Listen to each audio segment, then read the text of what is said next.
Hello, welcome to Comfy Cozy Up. So today is my monthly wrap up. So we're talking about January, the first month of the year, which I always like to kick off with a lot of books, but it didn't quite happen. But even though I shouldn't complain about 7 books, because that's still a lot of books, and some of them were over 400 pages.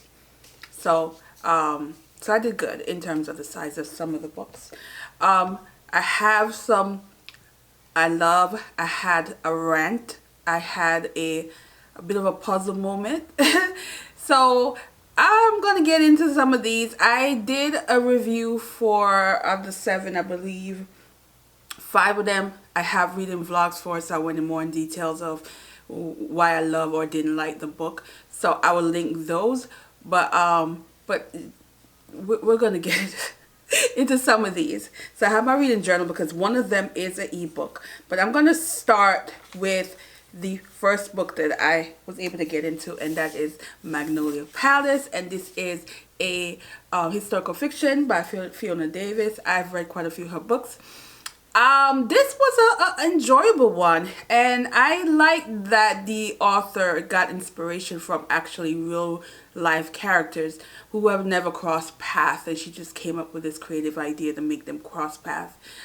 So you have this book is in 2 different periods. You have 1919, and you also had the 1960, I believe 66. Yes, 1966. And we have 2 women that is focused around. The first woman you have is also known as Angelica and Lillian. Lillian's her real name. Angelica is the name that she has as a I guess you call them statue models. So when you see all these statues, it's from a woman's body. And she's young, and she was doing that until her mom got ill, and her mom was one of the victims of the Spanish flu.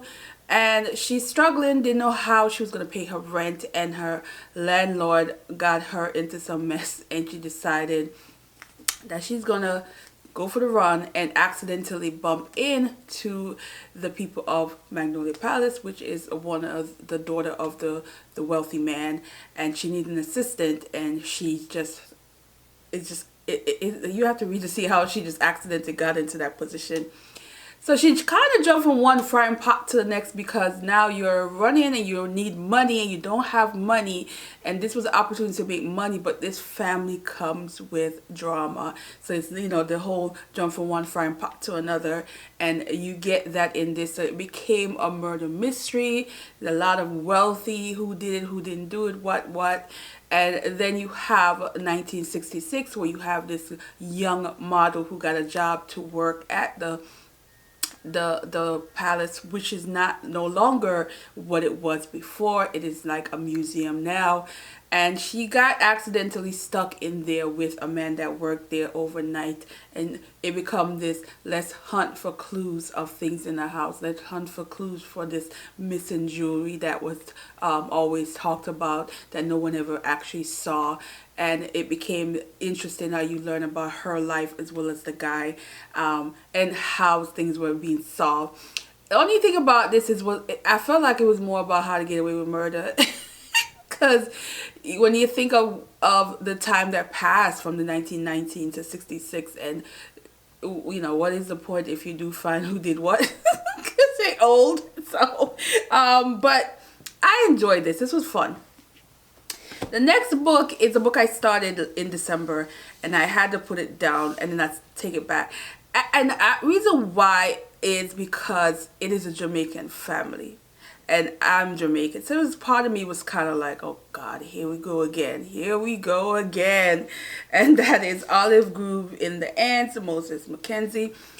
This is a story about a young man who is in a community that is plagued with violence. He is, and not even just that, his family is one of the biggest perpetrator in the community, and he's stuck in a hard place. There's his mother is not the most kind and caring or even supportive of anything, and also his father was a religious person who was more consumed by what the community think and what the community would say, and instead of taking care of his family.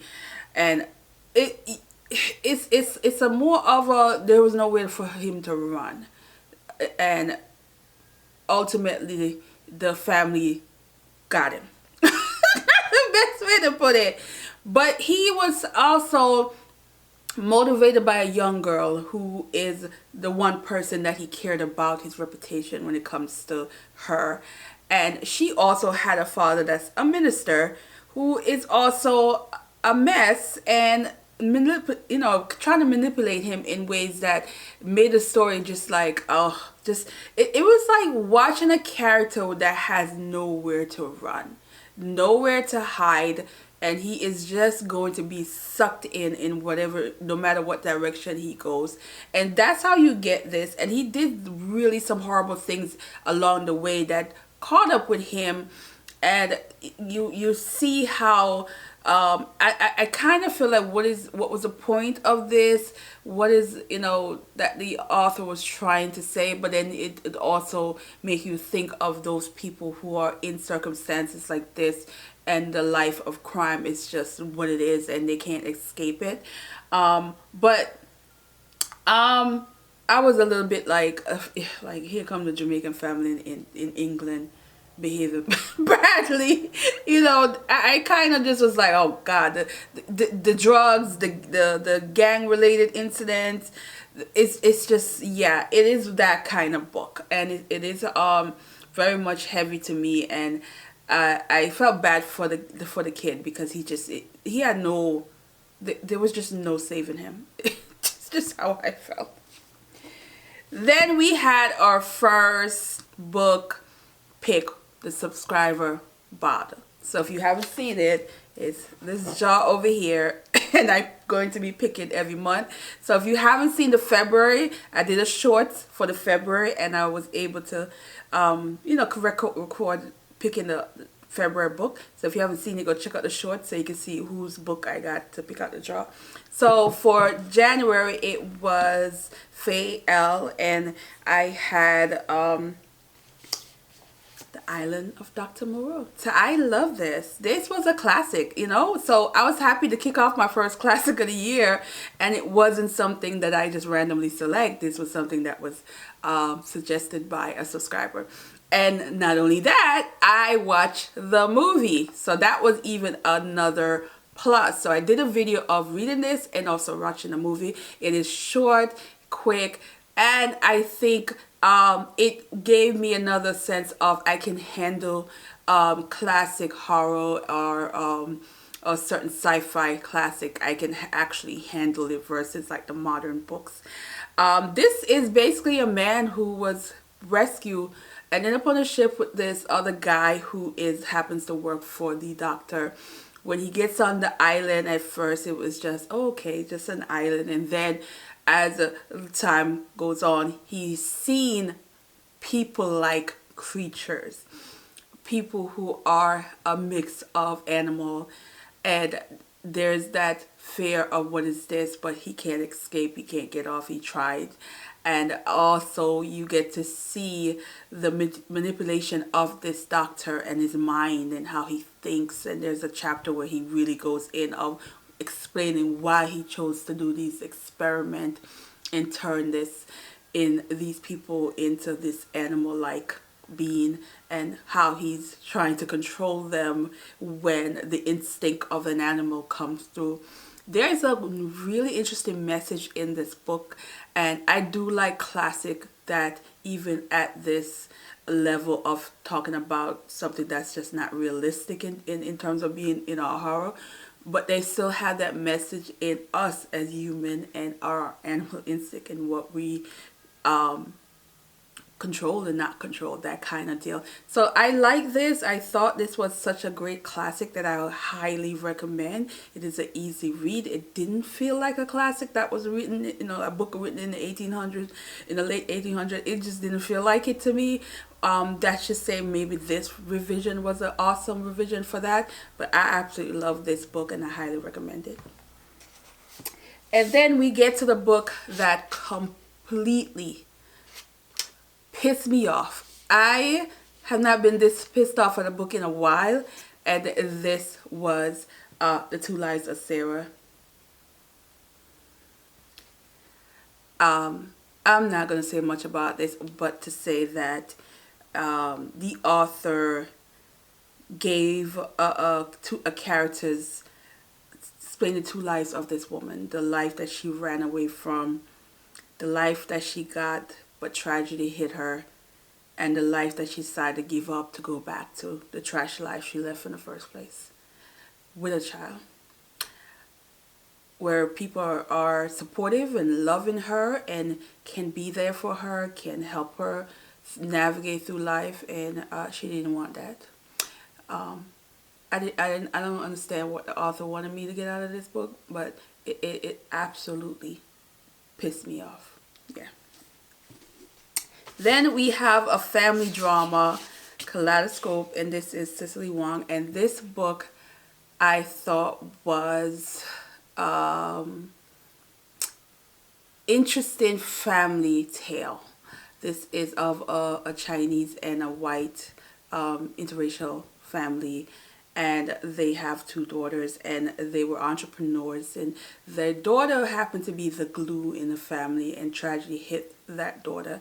Then you have the younger daughter who is realizing certain things about her stand in the family, her grieving her sister, and also her learning a lot more about herself in the process, and also that pinning two sisters apart from each other, one always projected as the perfect sister, the perfect one, the perfect person that everyone tend to consume, and then the younger sister, the free spirit, and is not cherished the same way, and how she is just learning things about the perfect sister that really wasn't perfect, and how the family what the family gained from some of the things that were happening, especially her mother.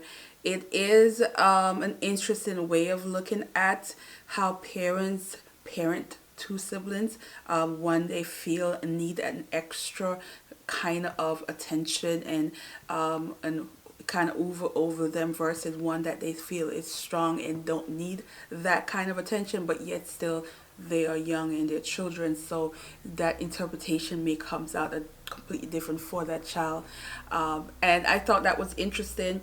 I do think that it wasn't blow my mind kind of story, but something about it that I also feel is very worth reading, because it's just another example of family dynamic and the grieving process that I think was interesting.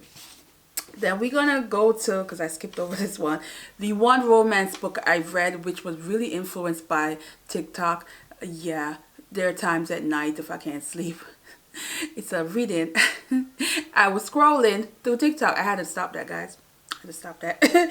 And I picked up 1,000 Boy Kisses. And this one I just picked up because people were just devastated and crying. And I was just like, oh, is it that serious? Let me see. And yeah, halfway in the book I was like, yeah, the tears came because I felt so sad about the situation. So this is a kind of the romance that I always talk about, where I liked where they grew up together kind of deal. And these are two couples that, well, a couple that met when they were 5. They were a guy from Norwegian, and you have the next door neighbor, and they're in this southern town, and he's new, fairly new to the country. But he had the look of a little girl. So in the beginning of the book, you think it is a girl, and the little girl realized, oh no, it's a little boy. But their bond was there, and you get to now their older years that went by, and something happened to separate them. But then they came back, and during that you find out that illness plagued one of them, and there's that moment when 17 is the year of that's it for them. And how do you cope? How do you enjoy the life that you have and its values? And you get these things that are so simple, but they're so meaningful, and the joy that you can see in the moment, which represents the kiss, And I thought this was such a really cute but also a very inspirational book in terms of living that life no matter how limited it is, and appreciating everything about the person, even those goals and those dreams that you may never get to come through. You can look at it in a different way of and write it down, or it's just so much about this book that was more than what it is. And even though it is a YA in terms of their age, there's moments in the book that you forget how young they were, because it felt more mature. And I like that, because a lot of times I don't really care to read any more YA romance. For me, I just don't. But this one was a little different, and I thought that was really sweet. I did not expect that ending. That author really threw me for that ending, but then I really appreciate it at the same time. It's just something about the ending that was just a little bit what, and then it's like, oh yeah, yeah. So it gives you that, but it was very heavy. Now let's get to the book that completely, and I mean completely, gave me the like, I had the face of the reaction of what in the world I'm reading. And that's the Intangible, C.J. Washington. It is a debut. It is, I don't even know what to category to put this in, because it has a lot of psychological twisted moments in this. And we got death, but it's not a psychological thriller. It's not, it falls in a weird way, because the main character, she suffered from pseudosciatis. I hope I pronounced it right. And I never knew about it. This is when someone have a mental case of thinking that they're pregnant.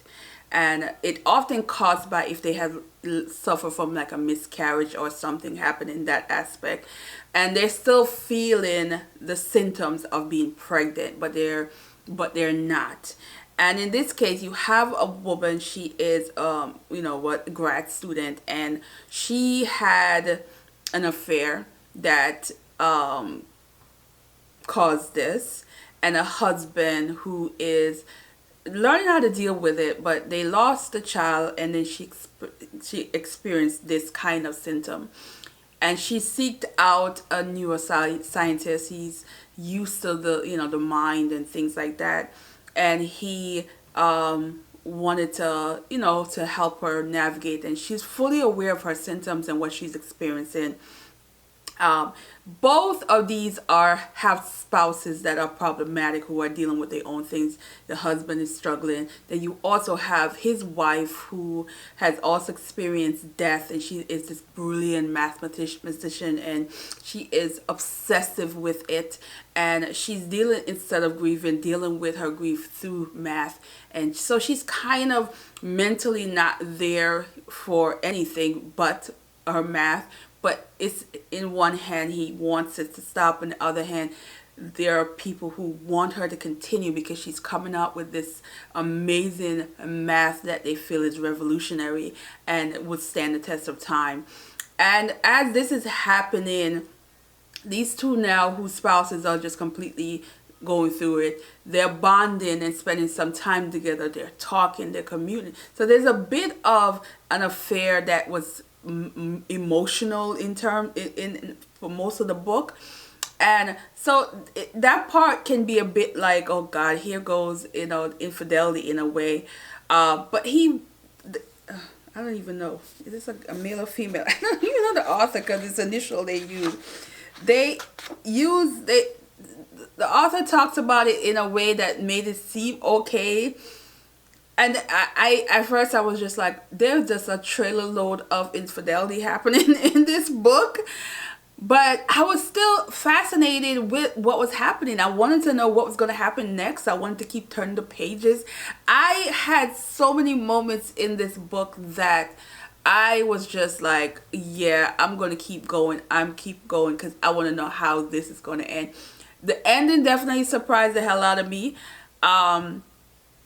Yeah, the things that actually came out and how, because there was people missing, there was things happening, there were some things, and I thought that, you know what, y'all should read this.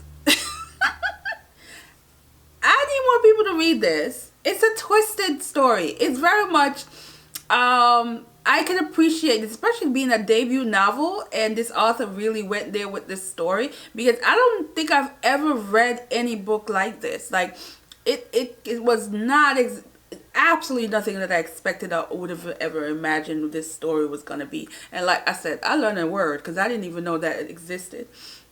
So I do recommend this. I absolutely do. I enjoyed it. It was not, oh yeah, it was twisted. It was twisted.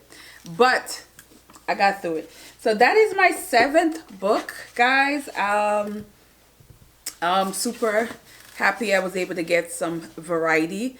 I mean, I got a nice variety of books here this month, and so I can't be mad about that at all. Even a rant. So, and yeah, so let me know what was your favorite book in January, and if you've read any of these, what do you think?